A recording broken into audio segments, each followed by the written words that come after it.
दोस्तों हमारी चैनल में आप सबનું हार्दिक स्वागत है। હવે ભારત સરકાર દ્વારા એક નવી ભરતીની જાહેરાત થઈ ગઈ છે। એ ભરતી છે રેલવે ટેકનિશિયનની। આ એક મોટી ભરતી છે। એની અંદર દોસ્તો તમે જોઈ રહ્યા છો કે 28 જુલાઈ 2025ના રોજ એની શરૂઆત થશે ફોર્મ ભરવાની અને જગ્યાઓ 6000 પ્લસ જગ્યાઓ છે। અને આ ભરતીએ પોસ્ટ કયા વિભાગમાં છે?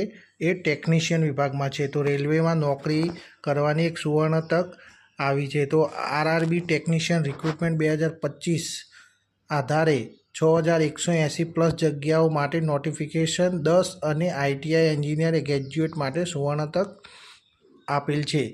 તો દરેક વિદ્યાર્થી મિત્રો કે જે આરઆરબી એટલે કે રેલવે વિભાગની તમામ ભરતીની તૈયારી કરી રહ્યા હોય એ આ ભરતી જ્યારે શરૂ થાય ત્યારે ભરી દેવી। તો આપણે જોઈએ કે આ ભરતીની અંદર શું શું કઈ રીતે માહિતી આપેલી છે। તો એની અંદર તમે જોઈ શકો છો કે આ ભરતી જુદા જુદા ટ્રેડ માટે છે। એટલે કે મિકેનિકલ હશે, ઇલેક્ટ્રિશિયન હશે, જુદા જુદા ટ્રેડ હશે કે એની અંદર 10મા સ્નાતક આઈટીઆઈ કરેલું હોય અથવા તો એના સ્નાતક આધારે ડિગ્રી મેળવેલી હોય તો એ પ્રમાણે આવી છે આ ભરતી। તો એની અંદર જો મેં જોઈ રહ્યા છો કે 28 જૂન 2025ના રોજ તે ફોર્મ ભરવાનું ખુલશે અને 28 જુલાઈ 2025ના રોજ બંધ થશે। તો આ ભરતી સૌથી મોટી ભરતી કહેવાય કે રેલવે વિભાગની 6180 જગ્યાઓ છે એની અંદર, જેમાં ટેકનિશિયન ગ્રેડ અને સિંગલ માટે 180 પોસ્ટ અને ટેકનિશિયન ગ્રેડ માટે એટલે કે સિંગલ એટલે કે જે 10 અને આઈટીઆઈ લેવલના માટે 180 અને જે ગ્રેજ્યુએટ લેવલ હોય એના માટે 6000 પોસ્ટ માટેની ભરતી આવી ગઈ છે। તો આરઆરબી ટેકનિશિયન ભરતી વિશે સંપૂર્ણ માહિતી મેળવવા માટે આ વિડીયોમાં બન્યા રહો। તો નીચે આપણે આગળ જોઈએ તો આરઆરબી ટેકનિશિયન રિક્રુટમેન્ટ 2025 દ્વારા ઓવરવ્યૂ, તો એનો નોટિફિકેશન નંબર પણ આપેલો છે, તમે જોઈ રહ્યા છો। એની અંદર પોસ્ટનું નામ technician grade, single, technician grade. તો એની અંદર ટેકનિશિયન ગ્રેડ એટલે કે આઈટીઆઈ આવી ગયું, 10મું આવી ગયું, એની અંદર ગ્રેજ્યુએટ લેવલ પણ આવી ગયું। તો અરજીની જે પ્રક્રિયા છે એ શરૂ હજુ થઈને નથી, તે 28 જૂનથી થશે અને એની ઓફિશિયલ વેબસાઇટ RRBAFLY.go.in દ્વારા તમે ફોર્મ એપ્લાય કરી શકશો। તો નીચે એની માહિતી વધારે જોઈએ તો 28 જૂન એ તમને ખબર પડી ગઈ છે અને 28 જુલાઈ સુધી પરીક્ષા ચાલશે।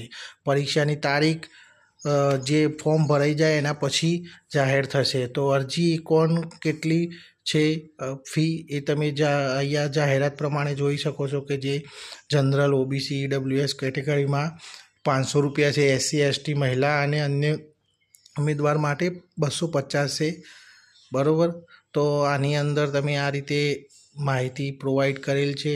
તો પોસ્ટની અંદર તમે જોઈ રહ્યા છો કેટલું પગાર ધોરણ છે। ટેકનિશિયન ગ્રેડ એટલે કે સિંગલની અંદર 29,200 અને જગ્યાઓ છે 180 અને વય મર્યાદા છે 1/7/2025ના રોજ 18થી 33 વર્ષની હોવી જોઈએ। ગ્રેડ 3 એટલે પહેલું હતું ગ્રેડ 1 માટે અને નીચે છે ગ્રેડ 3 માટે 19,900 એટલે કે 6000।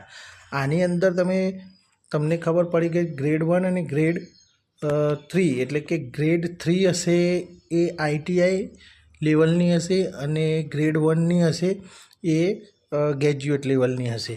તો એ પ્રમાણે તમામ માહિતી અહીંયા આપેલી છે। તો શૈક્ષણિક લાયકાત મુજબ તમે અહીંયા તમને જોઈ શકો છો કે અહીંયા પણ માહિતી પ્રમાણે આપેલી છે કે ઉમેદવારોને નીચેના કોઈપણ વિષયમાં એન્જિનિયરિંગ અથવા તો ટેકનોલોજીમાં સ્નાતક ડિગ્રી મેળવેલી હોવી આવશ્યક છે। તો નોટિફિકેશન દર્શાવેલ ચોક્કસ શાખાઓ છે તો એના દ્વારા માહિતી તમને પૂરી પાડવામાં આવેલ છે। તો શૈક્ષણિક લાયકાત ઉમેદવાર મેટ્રિક્યુલેશન એટલે કે SSLC પાસ કરેલું હોવું આવશ્યક છે।